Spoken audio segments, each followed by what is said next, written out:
Bismillahirrahmanirrahim. Assalamualaikum warahmatullahi wabarakatuh. Perkenalkan, saya Arindia Nirmala, mahasiswa semester 3 Magister Pendidikan Dasar Universitas Terbuka. Pada kesempatan kali ini saya akan menyampaikan diskusi sesi ketiga studi komparatif pendidikan dasar di berbagai negara dengan tema pendidikan formal dan informal. Sebelumnya saya akan menjelaskan terlebih dahulu pendidikan formal dan pendidikan informal.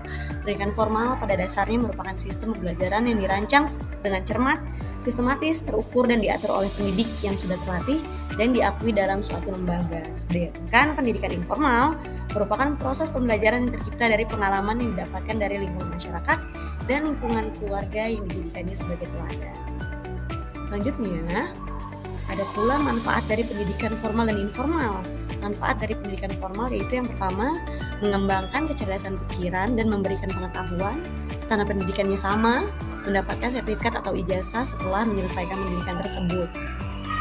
Yang kedua, lembaga sosial yang spesialisasinya dalam bidang pendidikan sehingga membantu peserta didik atau siswa menjadi makhluk sosial. Yang ketiga, pelaksanaan pendidikan dalam masyarakat akan lebih efisien dengan adanya sekolah atau pendidikan formal ini. Yang keempat, memelihara warisan budaya yang ada dalam masyarakat dan dapat menjadikan jembatan bagi seseorang untuk membina diri sebagai persiapan ke masyarakat. Ada pula manfaat dari pendidikan informal. Yang pertama yaitu membentuk karakter dan pribadi seorang anak yang mengerti etika dan norma yang baik. Yang kedua, mendorong kemandirian dalam beraktivitas dan membangun kreativitas seorang anak. Yang ketiga, mendorong keterampilan berpikir kritis. Dan yang terakhir, anak dapat menghubungkan pengetahuan yang diperoleh dengan penerapan di dunia nyata. Adapun tantangan dalam pendidikan formal dan pendidikan informal. Tantangan dalam pendidikan formal yang pertama yaitu terkadang kurikulum yang ada pada pendidikan formal kaku sehingga dapat mengekang kreativitas dan pemikiran mandiri seorang anak. Yang kedua, ujian standar mungkin tidak mencerminkan potensi atau kemampuan siswa secara akurat. Yang ketiga, fokus pada pengetahuan teoritis dapat menutupi keterampilan praktis dan penerapan di dunia nyata. Yang keempat, gaya belajar individu mungkin diabaikan karena pendekatan yang seragam sehingga membuat beberapa siswa merasa tidak terlibat dalam proses pembelajaran.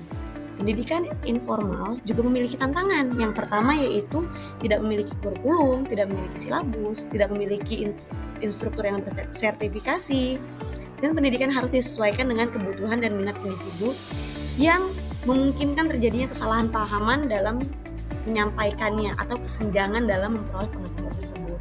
Yang kedua, melibatkan pengalaman langsung dalam penerapan praktis. Yang ketiga, dengan berjalannya pertumbuhan fisik dan mental anak, teknik dan metode yang dilakukan orang tua untuk membentuk karakter dan kepribadian anak harus disesuaikan. Dan yang terakhir, sikap orang tua terhadap anak sangat berpengaruh terhadap perilaku anak. Lalu, mengintegrasikan pendidikan informal ke kurikulum formal. Pendidikan formal dan informal sering saling melengkapi dan bahkan memperkuat. Pendidikan formal menyediakan dasar pengetahuan dan keterampilan, sementara pendidikan informal memungkinkan individu untuk mengeksplorasi minat mereka, mengembangkan keterampilan praktis, dan keterapan pengetahuan mereka dalam situasi dunia nyata. Beberapa cara untuk mengintegrasikan pendidikan informal ke kurikulum formal yaitu yang pertama, dengan mengadakan pembelajaran berbasis proyek, menggunakan kompetensi sosial emosional, memanfaatkan kegiatan ekstrakurikuler dan pengembangan diri. Selanjutnya, muatan lokal dan budaya terus dikembangkan seperti proyek budaya atau seni. Selanjutnya, pendampingan guru dan professional development. Berikutnya, adanya kolaborasi sekolah dengan komunitas atau industri atau institusi non-formal. Selanjutnya, penilaian terintegrasi dan penilaian autentik. Dan yang terakhir, menyediakan waktu khusus baik seminggu atau 1 semester sekali untuk mengeksplorasi, melakukan praktik lapangan, melakukan kunjungan luar sekolah, dan pembelajaran berbasis pengalaman. Lalu, bagaimana cara mengatasi kesenjangan pendidikan formal, terutama untuk siswa yang mungkin mengalami keterbatasan akses terhadap pendidikan formal? Nah, cara mengatasinya yang pertama, dapat menggunakan sumber daya lokal, alam sekitar, bahan yang murah, atau daur ulang untuk proyek kreativitas. Nah, lalu melakukan kerjasama dengan komunitas atau pihak luar untuk menyediakan materi atau prasarana. Yang kedua, identifikasi kebutuhan individu terkait hambatannya, lalu kita lakukan komunikasi dengan orang tua. Yang ketiga, fleksibilitas dalam penyampaian materi dengan blended learning atau memanfaatkan media yang sudah ada. Yang keempat, menciptakan lingkungan mendukung dan partisipasi dari komunitas. Yang kelima, penjadwalan dan pengaturan pembelajaran yang memperhatikan hambatan-hambatan yang terjadi pada siswa. Selanjutnya, pendekatan untuk memastikan bahwa pendidikan formal juga dapat memberikan kontribusi positif.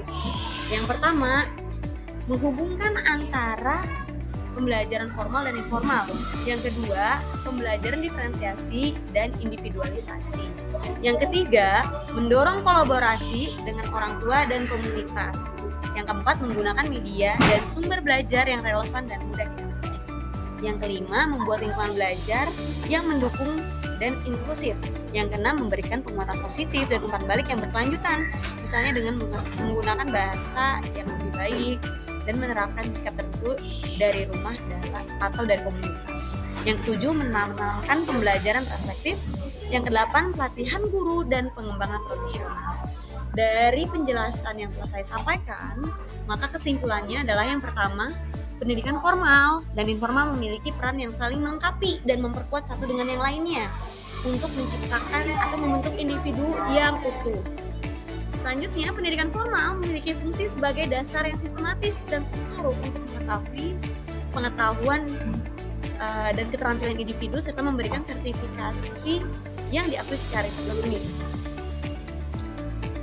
Selanjutnya, pendidikan informal membantu untuk melengkapi proses tersebut dengan adanya pengalaman langsung yang didapatkan dari seseorang untuk menumbuhkan karakter, kreativitas, kemandirian, mengimplementasikan pendidikan dalam kehidupan nyatanya.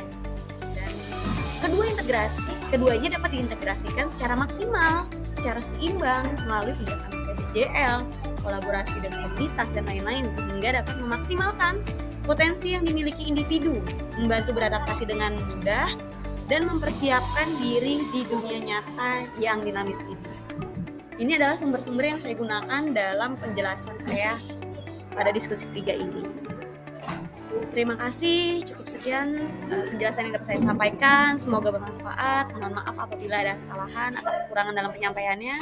Wassalamualaikum warahmatullahi wabarakatuh.